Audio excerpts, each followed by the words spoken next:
Raconte une histoire. Je vais raconter une histoire.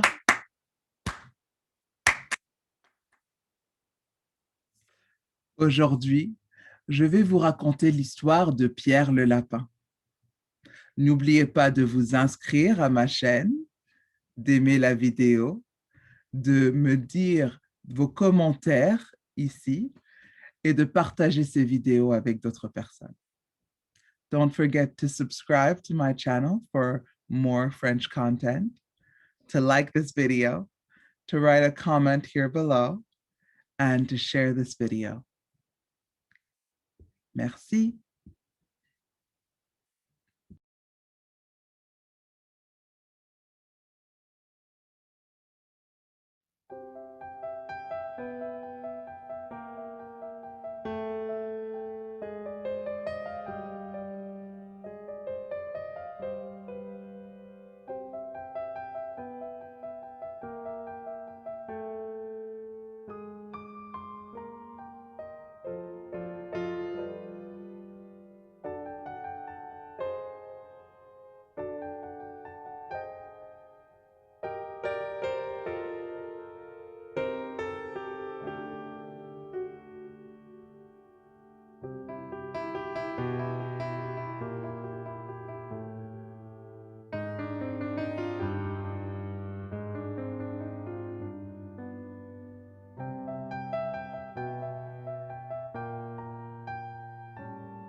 Il y avait une fois 4 petits lapins qui s'appelaient Flopso, Trotso, Queue de Coton et Pierre.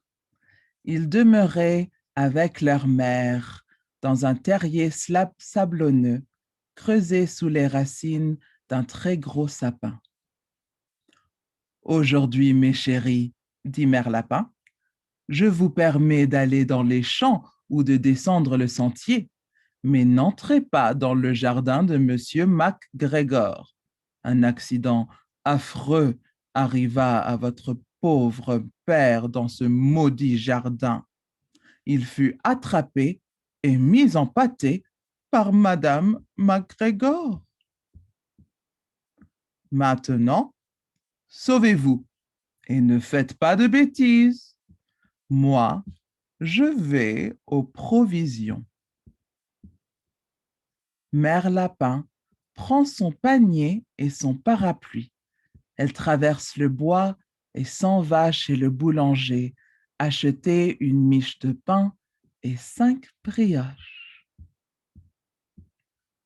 Flopso, Trotso et Queue de Coton, qui étaient de bons petits lapins, dévalèrent le sentier pour cueillir des mûres.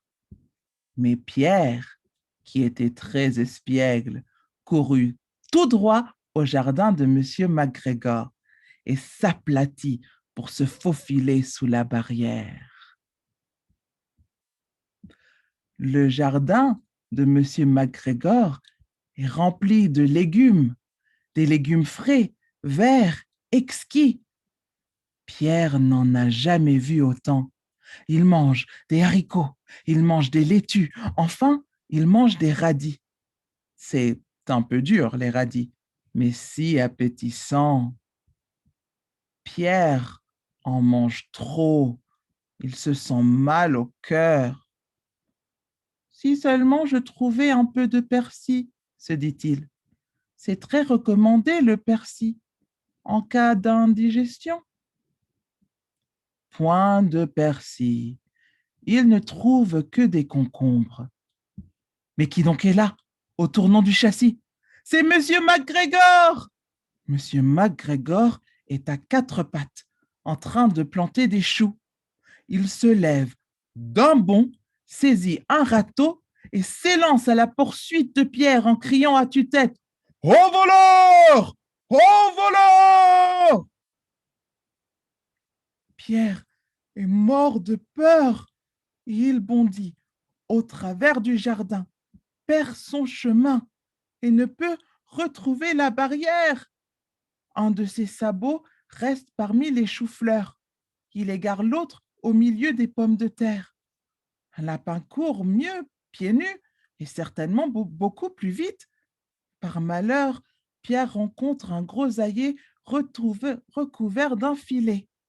Il y reste suspendu par les larges boutons de sa jaquette. Quelle imprudence de porter un habit à larges boutons parmi les grosailliers.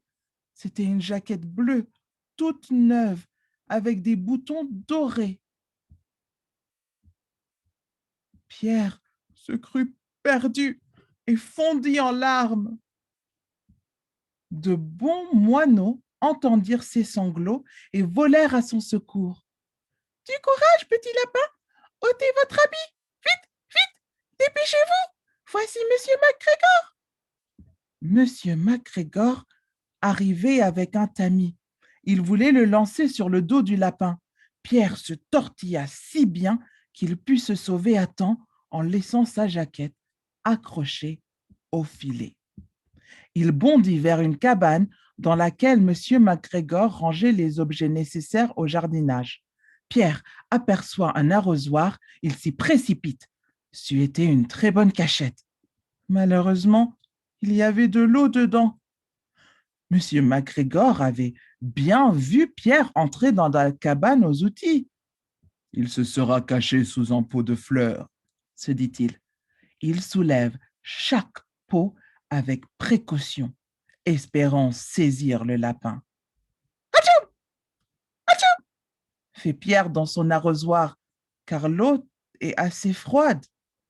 Tiens, tiens, dit M. McGregor, un arrosoir qui éternue, et il s'élance de ce côté. Un petit corps, brun et mouillé, passe sous le nez de M. McGregor, franchit la fenêtre et renverse 3 pots de fleurs. M. McGregor veut le poursuivre, mais la fenêtre est trop petite. Seule sa botte y peut passer. Là, c'est découragé. Il prend le parti de retourner planter ses choux. Pierre s'assied pour se reposer. Il est essoufflé, tout trempé et tremblant. Le plus fâcheux, c'est qu'il n'a pas la moindre idée du chemin qu'il doit prendre pour retrouver la barrière. Il erre de ci, de là, à petits pas, en regardant tout autour de lui. Il y a une porte dans la muraille, mais cette porte est fermée à clé. Pas moyen pour un petit lapin bien gras et bourré de légumes de se glisser dessous. Justement, une vieille souris franchit le seuil. Madame Souris, savez-vous où se trouve la barrière du jardin? Mais la souris porte un gros poids dans la bouche. Impossible de parler. Elle se contente de hocher la tête. Pierre se met à pleurer. Puis, tout à coup, il part droit devant lui au travers des plates-bandes. Voici un bassin où M. McGregor remplit ses arrosoirs, bien sûr. Une chatte blanche se tient au bord, immobile, guettant les poissons rouges. Seul le bout de sa queue va et vient comme un balancier.